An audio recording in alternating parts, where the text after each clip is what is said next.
우리 교회와 성도님들께서 배려해 주시고 기도해 주시는 가운데 제가 먼저 여름의 휴양 속에서 좀 쉬고 또 전교인 수련회를 또 하반기를 좀 생각하면서 기도하고 또 쉼을 가지는 시간을 가지게 되었습니다. 가지는 가운데 있어서 여러 가지 일들도 있었지만 그 가운데 한 음악을 좀 여러 번 듣게 되는 시간을 가지게 되었습니다. 보통 찬양도 많이 듣는데요. 이번에는 좀 가요에 대한 부분도 듣게 되었습니다. 제가 자주 언급하는 가수 중에 악동 뮤지션이 있는데 얼마 전인지도 솔직히 저는 잘 모르겠지만 가장 최근 앨범인 것 같아요. 거기에 수록된 곡 중에 기쁨, 슬픔, 아름다운 마음이라는 제목의 노래가 있습니다. 가사를 잠깐 제가 읽어드리겠습니다. 기쁨 뒤에 슬픔이 오는 건 아름다운 마음이야. 쫓아내지 말고 품어주어라. 아주 예쁜 돌이 된단다. 햇빛 뒤에 그늘이 있는 건 사랑스러운 모습이야. 밝은 미소를 짓지 않아도 사랑할 이유가 많단다. 너의 웃음과 조화로운 너의 눈물. 이러면서 가사들이 좀 이어지는 그런 노래입니다. 근데 제가 이것을 공연하는 것으로서의 동영상을 보면서 좀 느끼는 것들이 있었어요. 첫 번째로는 깊은 생각과 저는 이것을 들으면서 또 위로도 받거든요. 위로의 표현들이 꼭 이러한 원숙함들이 나이에서 오는 것만은 아니다라는 것들에 대해서 생각을 합니다. 이 노래를 대부분 작사 작곡한 사람이 이제 오빠인 이찬혁 씨인데 1996년생이에요. 그러니까 30살 그렇게 되겠죠. 그러한 가운데 있어서 그 삶을 살아갈 때 기쁨 뒤에 슬픔이 오고 햇빛 뒤에 그늘이 있는 건 그것이 아름다운 일이고 또 사랑스러운 모습이다라고 하면서 인생에 대한 또 깊은 묵상과 또 생각들을 나누고 사람들이 그로 말미암아 위로를 받는 부분들을 보게 됩니다. 그래서 시간이 쌓이고 나이를 든다고 그런 생각들이 깊어지는 것이 아니라 어떠한 계기와 일들 가운데 그런 부분들이 있어서 마음을 다하면서 또 생각되어지는 것들이 있겠구나라는 것들에 대한 또 저만의 생각도 들게 되었습니다. 그리고 두 번째로는 그 공연을 하는 모습이었어요. 아마 아시는 분들이 계시겠지만 이 남매로 되어 있는 그룹인데 한 10년 전에 오디션 프로그램을 통하여서 데뷔를 한 겁니다.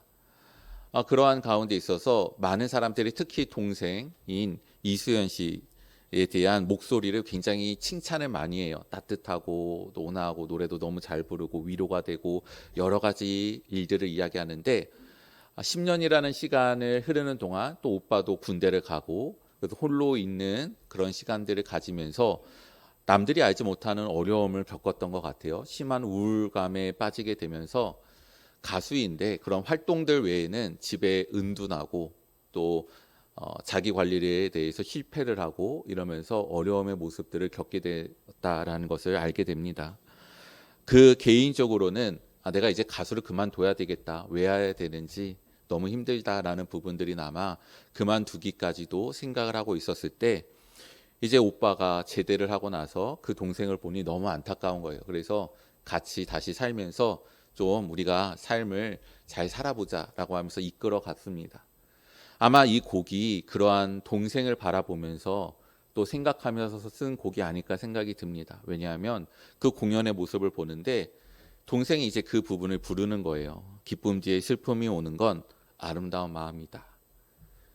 근데 그렇게 노래를 부르는데 오빠가 옆에서 동생을 이렇게 쳐다보면서 흐뭇한 미소를 짓더라고요. 그 자리까지 다시 서기까지 그리고 자기 관리를 하고 또 노래를 불러야 되겠다 마음을 갖고 내가 계속해서 사람들을 위로해 주겠다라는 것들에 대한 마음을 가지면서 그 자리에 서기까지 그 동생의 어려운 부분들을 아니 그 오빠가 그 마음 가운데 또 위로가 되고 또 힘이 되고 기쁨이 되고 그런 가운데 미소를 짓는 모습을 보게 됩니다. 그러한 모습을 보면서 생각이 들었습니다. 치유는 어떻게 일어나는가? 회복은 어떻게 일어나는가? 감사로 이루어집니다. 근데 그 감사는 하나님의 은혜와 그 사람을 사랑하는 사랑의 마음으로 이루어지는 것입니다. 우리 사랑하는 성도님들, 우리 교회가 하나님의 은혜와 사랑이 넘치는 그런 교회가 되기를 원합니다. 우리 성도들이 되기를 원합니다. 그래서 이 교회 가운데 성도의 만남 가운데 하나님의 은혜로 말미암아 우리의 사랑으로 말미암아 회복과 치유가 이루어지고 또 이외의 다른 사람들에게도 그러한 치유를 이루며 회복을 이루는 하나님의 사람으로서 또 교회로서 은혜를 이루는 우리 모두가 되기를 주님의 이름으로 축원드립니다. 근데 마땅히 하나님의 사람이라면 그러한 마음과 뜻들을 이루어야 되겠는데 오늘 말씀에 보면 선지자 요나는 그러지 못한 모습인 것 같습니다.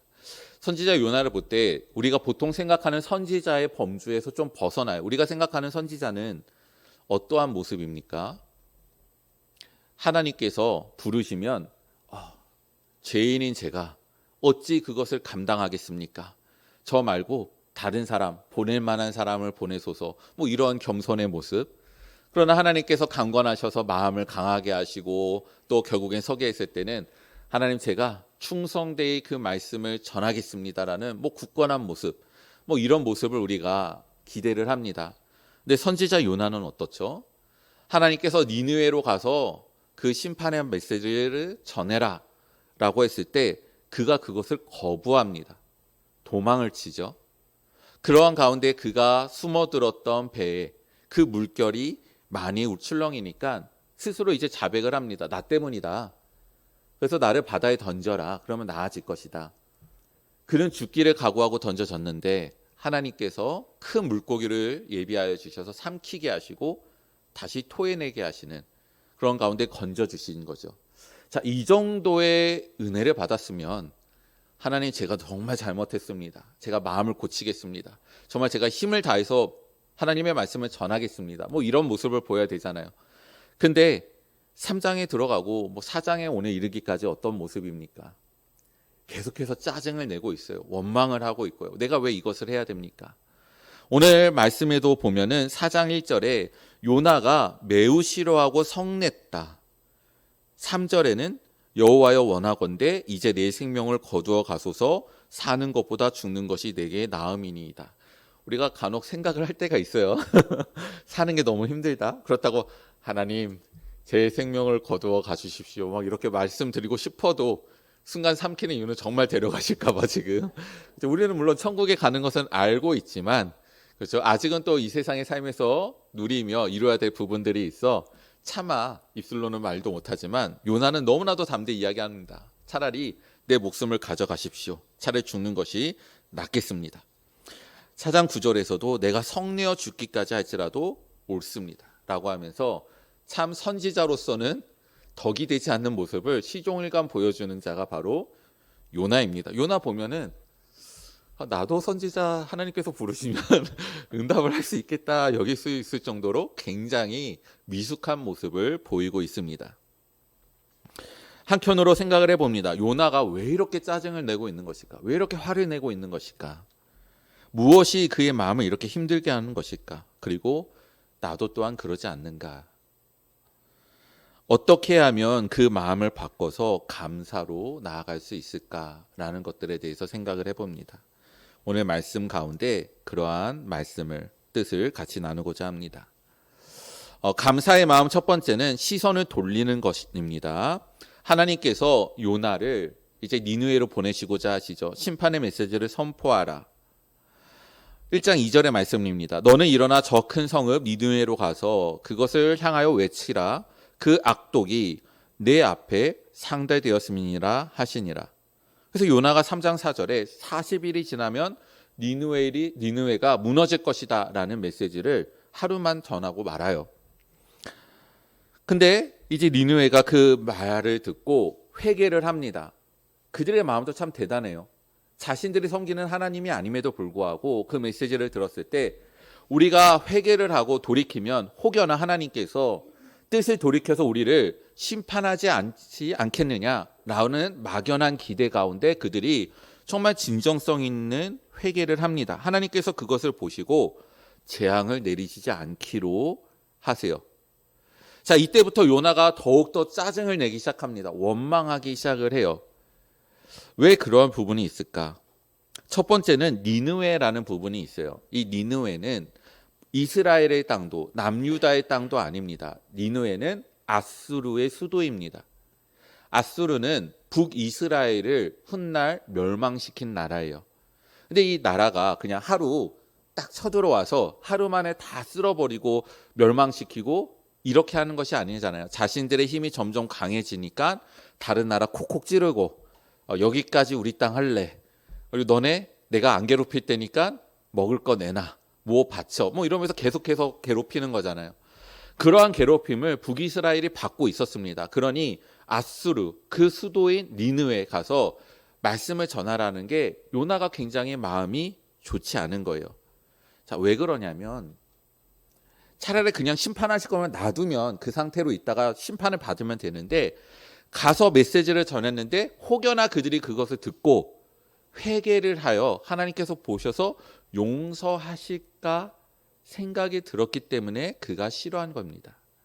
이러한 부분을 보면 요나는 하나님이 누구신지를 어느 정도는 알고 있는 사람이에요. 그러니까 뭐 하나님의 이름 이런 것이 아니라 하나님은 회개하는 자를 그 뜻을 돌이키는 자를 진정 있게 하나님께 은혜를 구하는 자들을 외면하지 않는다라는 하나님의 속성에 대해서 어느 정도를 알고 있었던 사람입니다. 그러니 니느웨로 가서 그 메시지를 전하기 싫었던 겁니다. 그래서 나중에서도 이야기해서 그 보십시오. 내가 그때 말씀 들었을 때 그래서 내가 오지 않으려고 했지 않았습니까? 라고 하면서 항변하는 모습도 4장 초반에 기록이 되어 있습니다. 저는 이 부분을 보면서 좀 몇 가지의 포인트들을 좀 생각을 해봅니다. 첫 번째는 요나가 왜 그렇게 싫어하고 짜증을 낼까? 혹시 이런 걸까요? 선지자잖아요. 선지자는 앞날을 이야기하는 것이고 그것이 이루어져야지 저 사람이 말한 게 맞구나. 저 사람은 참 선지자구나. 이렇게 느껴지지 않겠습니까? 그런데 40일 뒤에 멸망하리라. 근데 40일이 지났는데 니느웨가 멸망하지 않아요. 자, 그러면 사람들이 어떻게 생각할 거예요? 야, 40일 전에 와서 막 여기 무너진다고 얘기했던 걔 도대체 뭐냐? 좀 정신이 온전하지 않았던 거 아니냐? 걔 도대체 어디에 있냐? 그러면서 조롱과 모욕과 창피 이런 것들 때문에 요나가 가기 싫어했던 것일까? 혹은 하나님께서 결국에는 벌을 안 내리실 텐데 가서 전하는 게 도대체 무슨 수고냐? 내가 거기까지 굳이 가야 되냐? 그 수고를 할 필요가 뭐가 있냐? 헛수고다. 라는 생각 때문에 요나가 가기 싫어했고 짜증을 내고 있는 것일까? 그렇지 않다라는 것이죠. 아까도 말씀드렸듯이 4장 2절에 보면 주께서는 은혜로우시며 자비로우시며 노하기를 더디하시며 인애가 크시사 뜻을 돌이켜 재앙을 내리지 아니하시는 하나님이신 줄을 내가 알았음이니이다. 하나님께서 벌 내리지 않을 것을 알았으니까 가기 싫었다라는 것입니다.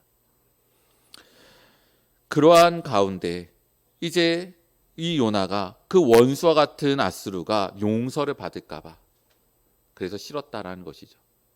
근데 두 번째 포인트는 한 걸음 더 나아가서 이제 내 자신에게도 한번 생각을 해보는 부분입니다. 자, 그러면 하나님의 의도는 무엇이었을까요? 요나를 보내시는 하나님의 의도. 니느웨를 심판을 하시겠다는 건지 아니면 요나를 보내서 심판의 메시지를 전함으로 그들을 회개시키고 구원을 베푸시고자 하시는 건지 이때쯤 되면 조금 헷갈리기 시작해요. 하나님의 첫 번째 의도가 무엇이었는데 심판을 내리시려고 보내신 건지 아니면은 그들을 용서하시고 구원해 주기 위해서 보내신 건지. 심판을 하시려면 굳이 요나를 보낼 필요가 없잖아요. 야, 너네가 심판을 받을 때 너네 이제 맞을 텐데 너네 이제 재앙을 받을 텐데 왜 벌을 받는지는 알고 맞아라. 뭐 이런 것은 아니지 않습니까? 그러니까 하나님의 뜻은 어느 정도 보면은 그들을 돌이키게 하시고 용서하시고 구원을 하시려고 하시는 뜻도 있지 않았나 생각이 듭니다. 근데 이러한 질문을 하는 것 자체가 자기 자신을 올바로 보지 못하는 것입니다. 하나님, 구원을 베푸시려고 하는 것입니까? 심판을 베푸시려고 하신 것입니까?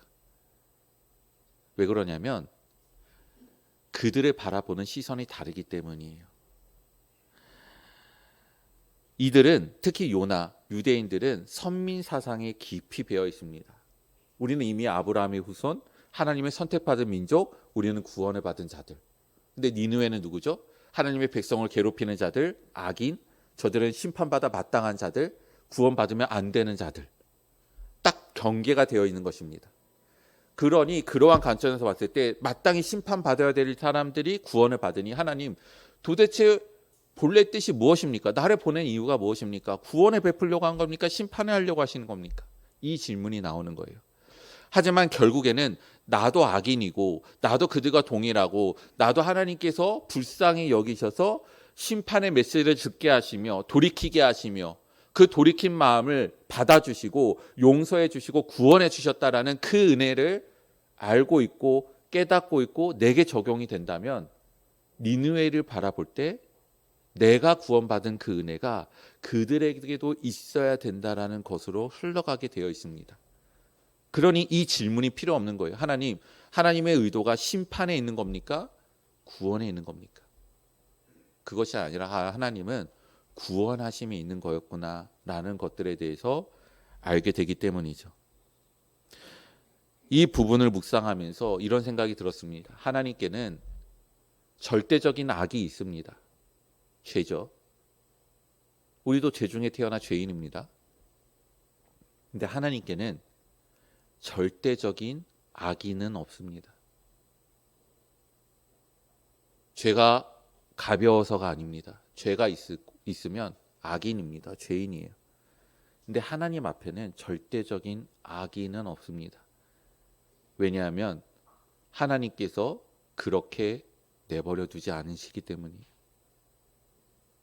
하나님께서 그 사랑하는 아들을 보내시고 선지자들을 보내시고 우리에게 성령을 보내시고 믿게 하시고 고백하게 하셔서 악인으로서 절대적인 악에 속한 자로서 같이 멸망을 당해야 되지만 그 아들의 피와 그 믿음을 주신 은혜를 통하여서 우리를 건지시사 절대적인 악인으로 남겨두시지 않는 것입니다.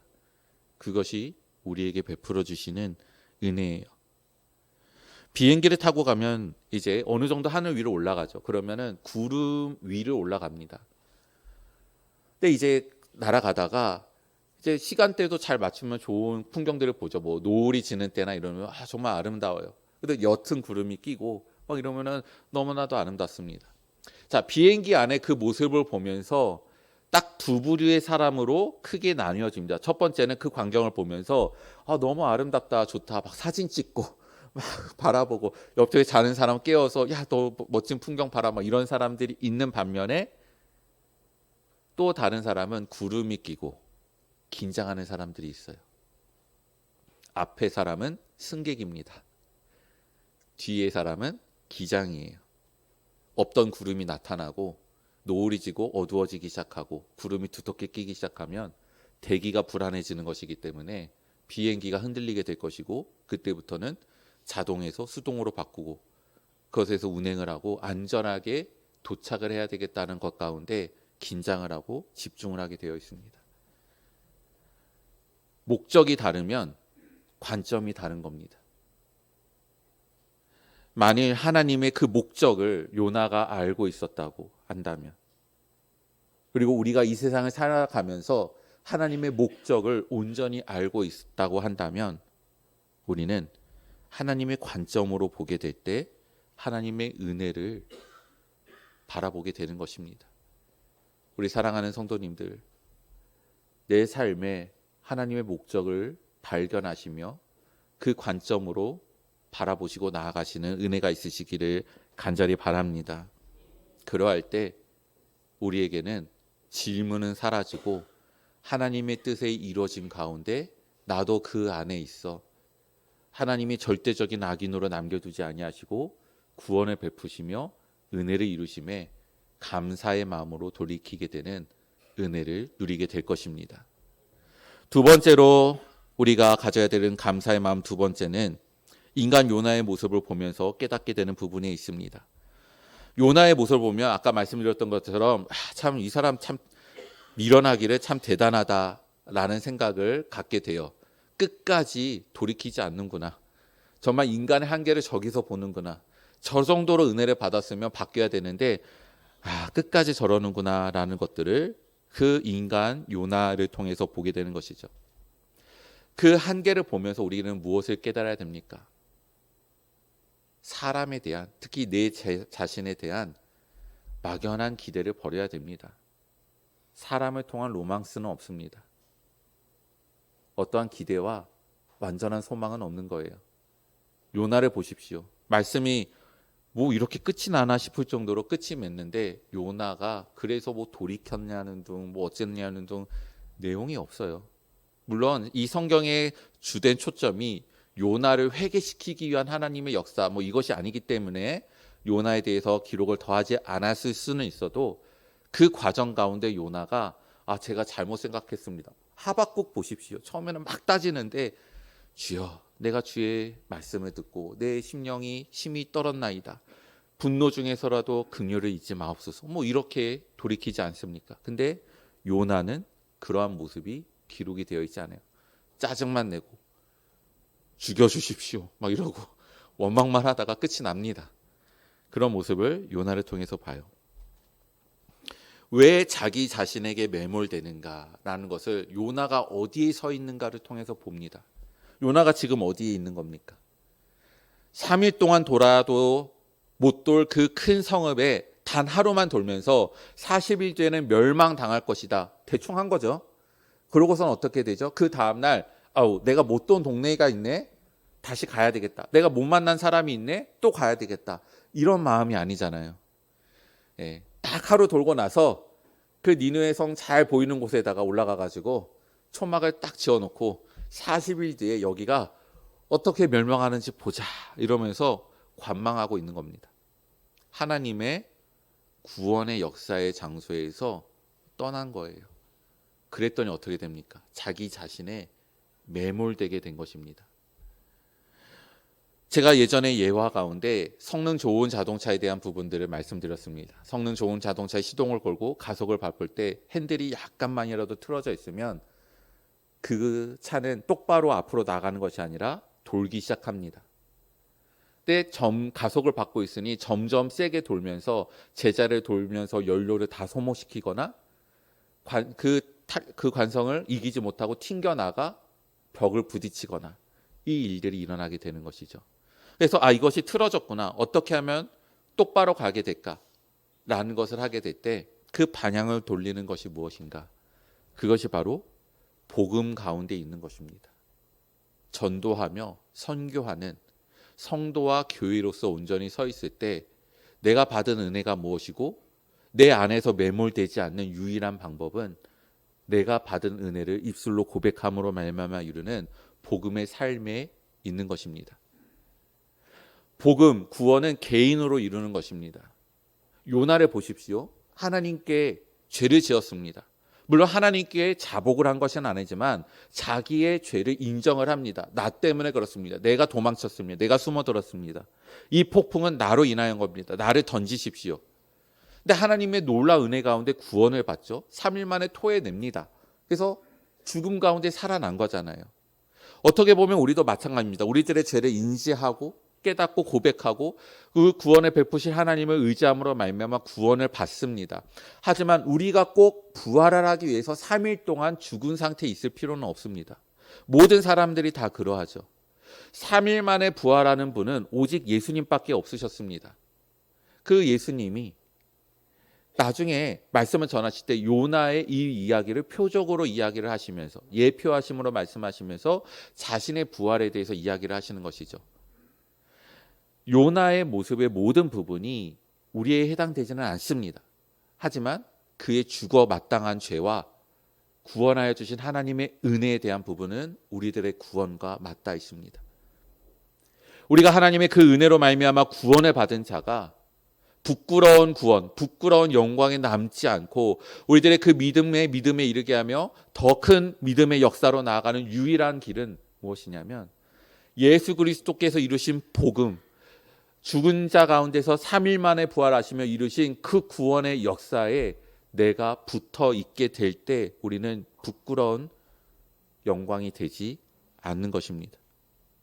내 개인의 구원을 넘어 하나님의 구원의 역사로 들어가니 내가 죽을 수밖에 없고 큰 죄를 지은 자로서의 정죄함이 아니라 이제는 하나님의 은혜를 받은 자로서 누구도 이 은혜를 받을 수 있는 증거가 되며 하나님의 놀라운 역사의 산 증인이 되는 바뀌는 인생이 되는 것입니다. 왜 자신에게 매몰됩니까? 그 복음의 자리에서 떠나게 되어 하나님의 구원의 역사가 아니라 내 자신에게 매몰될 때 그렇게 되는 것입니다. 우리는 나의 하나님을 고백을 하고 그것을 바라봅니다. 하지만 하나님이 나의 하나님으로 되는 그 작은 범주에 들어가는 그 순간 하나님은 작은 하나님이 되는 것입니다. 그것이 아니라 오히려 하나님의 위대하심 가운데 내가 들어가야 되는 것입니다. 그럴 때 하나님의 위대하심이 나의 위대함이 되는 것입니다. 하나님의 다스리심이 내가 이 세상을 다스리는 자로 서게 하시는 권능이 되는 것입니다. 우리 사랑하는 성도님들, 내가 하나님의 편이 되기를 원하십니까? 하나님이 내 편만 들어주시는 그런 신이 되기를 원하십니까? 하지만 우리들의 많은 부분, 감사가 소멸되는 때는 하나님은 내 편인 줄 알았는데 그 시야에 갇히는 순간, 내 자신에 매몰되는 순간 우리는 우리들의 인생 가운데 섭섭하며 실망하며 감사가 소멸됩니다. 하나님의 편에 서는 우리 성도님들이 되시기를 바랍니다. 하나님의 위대하심이 내 삶의 위대하심으로 이루어지게 하실 것입니다. 오늘 말씀의 세 번째 마지막에 감사의 마음은 요나를 통해 보게 되는 또 하나의 모습입니다. 아까 말씀드렸듯이 요나는 하나님의 속성에 대해서 어느 정도 알고 있는 자예요. 하나님께서는 자비하시고 인애가 많으시고 은혜를 베푸시고 돌이킨 자를 외면하지 않으시는 구원하시는 하나님이시다라는 것이죠. 근데 하나님이 누구신지를 알고 하나님의 뜻이 무엇인지를 아는 것과 그 뜻이 이루어지는 것을 좋아하는 것은 다릅니다. 요나를 보면 그렇죠. 왜냐하면 그가 여전히 죄 가운데 갇혀 있기 때문이에요. 신약 성도가 받은 가장 큰 은혜, 축복은 무엇이냐면 반복해서 제사를 드리지 않아도 되는 것, 그것도 있습니다. 완전하신 예수 그리스도의 구원. 하지만 거기에 한 걸음 더 나아가서 그로 말미암아 이루신 하나님의 가장 큰 은혜의 역사 중에 하나인 성령님이 성도 안에 임재하시고 동행하시고 거하신다라는 사실입니다. 이제는 우리가 하나님과 우리들의 마음이 벽이 없습니다. 성령님이 내 안에 계시기 때문에 내 마음 안에 들어와 버리셨기 때문에 하나님이 내 안에 거주하시기 때문에 하나님의 마음을 내가 알게 되어지고 하나님의 뜻을 내가 선망하게 되고 하나님의 뜻이 이루어지기를 내가 소원하게 되는 자로 바뀌어져 가는 것이죠. 요나가 이루지 못한 부분이 우리에게는 이루어지는 이유는 성령의 역사 때문에 그렇습니다. 맥주 감사주일로 오늘 우리가 지킵니다. 맥주 감사주일은 77절이라고도 하며 신약 시대로 들어와서는 오순절, 성령 강림절이라기도 합니다. 예전에 오순절 다락방 때 성령의 불의 혈같이 가라앉는 모습으로 성도들에게 임한 그 때를 기념하는 날인 것이죠. 성령님이 이제는 우리에게 오셨습니다. 그리고 하나님의 마음을 알게 하십니다. 그리고 그것을 선망하게 이끄십니다. 그 하나님의 마음을 담은 자로서 그 마음의 일체를 누리는 자로서 은혜를 이루어 가시는 우리 귀한 성도님들이 되시기를 간절히 바랍니다. 제가 작년 9월 15일에 썼던 글입니다. 자전거라는 제목인데 제 아이가 보조 바퀴를 달고 있다가 떼고 처음 두 발 자전거를 탄 날에 썼던 글이에요. 앞부분이 생각나서 이렇게 좀 읽어드립니다. 오늘 아이가 처음으로 보조 바퀴가 없는 자전거를 탔다. 그동안 타보게 하려고 격려하고 좋아하는 것으로 구슬려 보기도 해봤지만 결국 다음으로 넘기고 있었다. 오늘 월요일이라 너무나도 피곤하여 집에서 저녁에 잠시 자려고 했다. 아내가 아이와 공원에 간다기에 그런가 했는데 자전거를 가지고 집 근처 공터에 갔었던 것이었다. 그런데 그날 아들이 용기를 내어 자전거를 홀로 탔다. 그 이야기를 들었을 때 참 아쉬웠다. 뒤 내용은 좀 다른 내용이어서 생략을 합니다. 제가 만약에 그때 돌아왔을 때 아이가 이렇게 탔어 사진 보여주고 있는데 왜 나를 깨우지 않았어? 왜 나에게를 불러내지 않았어? 왜 나만 그때 함께하지 않게 한 거야? 아내한테 원망하고 너는 왜 하필 이날 탔니? 아이한테 짜증을 냈다면 그게 가당치나 일이겠습니까? 오히려 아이가 용기를 내고 시도를 했고 이제는 보조바퀴 없이 자유롭게 턴도 하고 더 빠르게 가속도 하고 더 유연하게 자유롭게 하는 것에 기뻐해야 되는 것이 부모의 마음이지 않겠습니까? 근데 나는 그 자리에 없었다고, 나만 배제됐다고, 나는 그거를 처음 광경을 못 봤다고 아쉬움을 넘어서서 짜증을 내고 원망을 한다는 것은 어처구니 없는 일일 것입니다. 얼마나 나 중심적인 생각이겠습니까? 우리는 거기서 벗어나야 됩니다. 모든 것이 다 내 중심일 필요는 없습니다. 모든 것이 다 나 중심일 필요는 없는 겁니다. 우리들이 하나님께로 시선을 돌리며 나아갈 때 하나님의 그 역사 속에서 뜻 가운데서 주님의 일들이 이루어지는 것을 보고 우리는 감사하며 소망하며 나아가게 될 것입니다. 우리 사랑하는 성도님들, 주님의 은혜가 함께 하시기를 바랍니다.